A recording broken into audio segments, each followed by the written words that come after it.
आणि कोई ताकत राम मंदिर बनता अटका नहीं सके।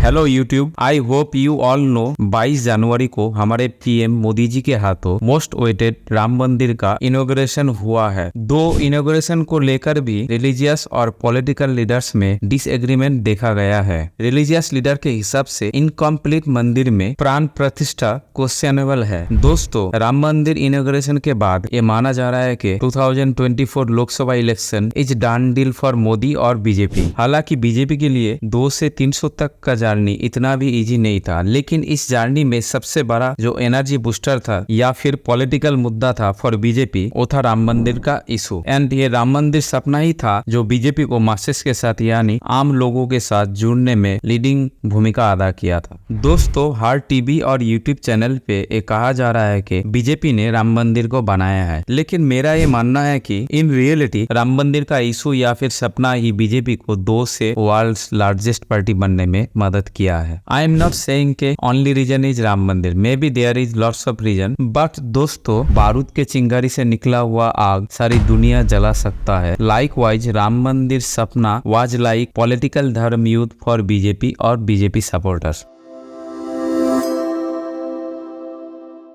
दोस्तों, आई होप आप लोगों को बाबरी मस्जिद एंड राम मंदिर का कॉन्फ्लिक्ट पता है, लेकिन फिर भी मैं एक ओवरव्यू दे देता हूँ and if you want you can skip this part. So चलिए मुगल एरा में टाइम ट्रैवल करते हैं। साल 1528 में बाबर के टाइम काल में कमांडर मीरबाकी एक मस्जिद बनाता है एंड इस मस्जिद का नाम बाबरी मस्जिद रखा जाता है। लेकिन कुछ शतक के बाद ही मस्जिद को लेकर कंट्रोवर्सी क्रिएट हो जाता है। फॉर फर्स्ट टाइम 1853 में हिंदू मुस्लिम ग्रुप में कॉन्फ्लिक्ट देखा जाता है। 1859 में ब्रिटिश गवर्नमेंट मस्जिद के बाहर राम चबूतरे के लिए परमिशन दे देता है। देन 1885 में महंत रघुवीर दास मस्जिद के पास मंदिर बनाने के लिए पिटीशन दाखिल करता है, बट फैजाबाद कोर्ट वो पिटीशन रिजेक्ट कर देता है। डिस्प्यूट कंटिन्यू चलता रहता है। 1936 में बाबरी मस्जिद के ओनरशिप को लेकर शिया एंड सुन्नी वक्फ बोर्ड में कॉन्फ्लिक्ट देखा जाता है, क्योंकि मीरबाकी शिया था एंड बाबर सुन्नी था। एंड 1944 में बाबरी मस्जिद का ओनरशिप सुन्नी वक्फ बोर्ड को दे दिया जाता है। फाइनली 1947 में इंडिया आजाद हो जाता है, लेकिन हम लोगों के बदनसीबी देखिए, ब्रिटिश से आजाद होने के बाद भी हम हिंदू मुस्लिम और मस्जिद मंदिर से आजाद हो नहीं पाते हैं। देन 1949 में मस्जिद के अंदर रामलला की मूर्ति देखा जाता है एंड बाबरी मस्जिद को डिस्प्यूटेड एरिया डिक्लेयर किया जाता है एंड इसके साथ मुस्लिम प्रेयर्स भी बंद किया जाता है। देन 60s के दशक में मामला कोर्ट में चला जाता है। 59 में निर्मोही अखाड़ा एंड 61 में सुन्नी वक्फ board a law suit file करता है फॉर बाबरी मस्जिद ओनरशिप। देन इमरजेंसी के बाद 84 में पीएचपी राम मंदिर को लेकर एक कैंपेन स्टार्ट करता है एंड 86 में डिस्ट्रिक्ट कोर्ट अलाउ करता है फॉर हिंदू प्रे इन मस्जिद प्रेमिसेस एंड ऐसा माना जाता है कि Rajiv Gandhi order to unlock the gate of Babri Masjid. दोस्तों, टिल 89 बीजेपी इनडायरेक्टली बीएचपी के थ्रू राम मंदिर मूवमेंट में इन्वॉल्व था, लेकिन 89 पालमपुर रेजुलेशन के बाद बीजेपी का ऑफिशियली राम मंदिर मूवमेंट में एंट्री होता है। Then 1 year later L K. Advani के लीडरशिप में सोमनाथ मंदिर से रथ यात्रा शुरू होता है एंड फाइनली बाबरी मस्जिद को 1992 में डेमोलिश किया जाता है एंड इसके बाद Hindu Muslim riots for decades 1992 में लिवरहन कमीशन फॉर्म किया जाता है to investigate demolition of Babri Masjid and 2003 में एएसआई के रिपोर्ट में बाबरी मस्जिद के नीचे नॉन मुस्लिम श्रीन और टेम्पल होने का इंडिकेशन दिया गया है एंड 2010 में इलाहाबाद हाई कोर्ट बाबरी मस्जिद डिस्प्यूटेड एरिया को हिंदू मुस्लिम में डिवाइडेड कर देता है, लेकिन 2011 में supreme court suspend the high court order and finally 2019 में 5 bench judge headed by Chief Justice of India ordered to build Ram मंदिर in disputed area एंड इसी के साथ अयोध्या में ही एक मस्जिद बनाने का ऑर्डर भी दिया जाता है। बट वेयर इज मस्जिद आई डोंट नो। अगर आप लोगों को मस्जिद के बारे में कुछ पता है तो प्लीज कमेंट मी।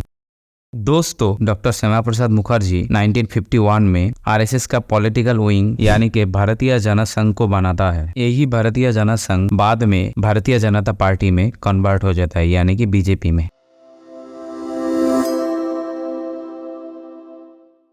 दोस्तों, आजादी से 90s के दशक तक इंडिया और Indian society mainly Gandhian socialism के हिसाब से चल रहा था। इन दिस सर्कमस्टेंस गांधीवादी leaders means secular socialist leaders जो left right Hindu Muslim and society के हर एक वर्ग को साथ में लेके चल सके। That time also religion always there but as personal और सोसाइटी लेवल। रिलीजियन स्टेट से थोड़ा दूर ही रह रहा था, लेकिन इंडियन सोसाइटी में रिलीजन और कल्चर बहुत डीप रूटेड है। एंड ब्रिटिश एरा में कॉमन एनिमी ब्रिटिश के अगेंस्ट लड़ते हुए हिंदू एंड मुसलमानों में एक कॉमन सोसाइटी बिल्डअप हो जाता है। एंड इस हिंदू मुस्लिम कॉमन सोसाइटी बिल्डअप के पीछे गांधी जी का हाथ प्रमुख माना जाता है। But after partition slowly religion फिर से एक बार फोरफ्रंट पे आने लगता है in Indian society. And 90s के दशक में रिलीजियन का इन्फ्लुएंस और भी बढ़ जाता है। एंड आई थिंक रिलीजन को लेकर सोसाइटी और गवर्नमेंट में जो गैप था, जो इमोशन था, बीजेपी एंड आरएसएस उसी गैप और इमोशन को राम मंदिर के थ्रू टारगेट करता गया। And at the same time 90s के दशक में इंदिरा गांधी एंड राजीव गांधी का असैसिनेशन एंड जनता पार्टी का डिसॉल्व हो जाने के बाद गांधीवादी लीडर्स का कमी दिखाई देने लगा। देयर आर सम गांधीवादी leaders but not in high calibre. And I don't think Rajiv Gandhi के बाद उस टाइम पे कांग्रेस गवर्नमेंट या पार्टी में गांधीवादी हाई कैलिबर लीडर्स मौजूद था। एंड जनता पार्टी तो ऑलरेडी टर्मोइल में चल रहा था। एक्चुअली 90s के दशक के एंड में ओवरऑल गवर्नमेंट जोड़ तोड़ के सरकार चलाता हुआ दिखाई देता है। एंड ये टर्मोइल का सिचुएशन 8-10 साल तक चलता रहता है। एंड इसी दौरान इंडियन सोसाइटी में भी एक पॉलिटिकल एंड रिलीजियस शिफ्ट दिखाई देता है, may be because of government और political turmoil. And other hand BJP के पास अटल बिहारी वाजपेयी एंड एल.के. आडवाणी जैसे हाई कैलिबर लीडर्स ऑलरेडी मौजूद था। सो एक तरफ कांग्रेस और जनता पार्टी में लीडरशिप की कमी एंड दूसरी तरफ राम मंदिर का बढ़ता हुआ डिमांड के बाद बीजेपी को रोक पाना मुश्किल होने लगा, स्पेशली आफ्टर रथ यात्रा। दो रथ यात्रा पॉलिटिकली मोटिवेटेड था, लेकिन फिर भी आम लोगों में रथ यात्रा के लिए बहुत उत्साह दिखाई देने लगा। स्पेशली दिल्ली में भीड़ बहुत ज्यादा था। एंड इस भीड़ के बाद पहली बार के लिए बीजेपी को रथ यात्रा या फिर राम मंदिर का जो डिमांड है उसका ताकत महसूस होने लगा। सो आप कह सकते हो आरएसएस और बीजेपी ने कांग्रेस और जनता पार्टी के लैक ऑफ लीडरशिप का फायदा उठाते हुए आम लोगों में राम मंदिर का सपना बुनता गया। एंड इसका रिजल्ट आपके सामने है। आज बीजेपी वर्ल्ड के लार्जेस्ट पार्टी बन पाया है।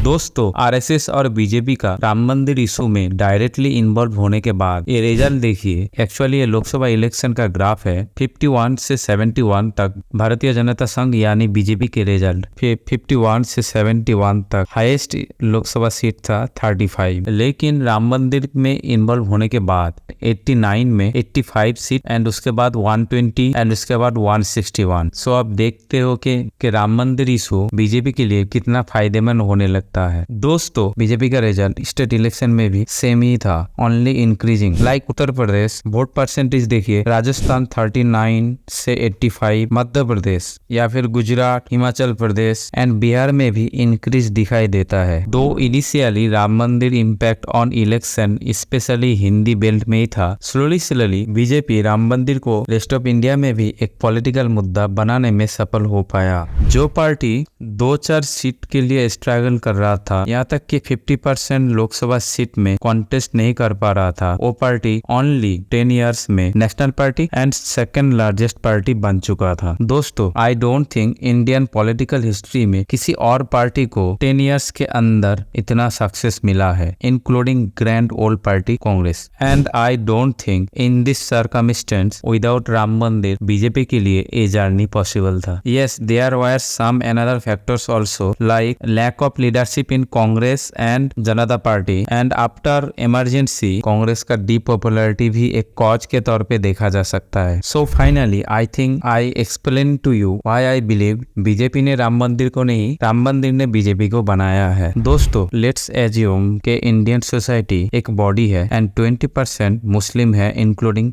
Related minority and rest of 80% Hindu है। अगर 20% को पेन होगा या फिर 80% को पेन होगा तो ओवरऑल होलसम बॉडी को तो पेन होना चाहिए ना। What do you think? But in the circumstance, my question is why 20% body does not feel pain for 80% or 80% body does not feel pain for 20%? Why? If you know, please explain to me in comment section. Thank you. Hope you like the video and please like, share and subscribe my channel. Thank you.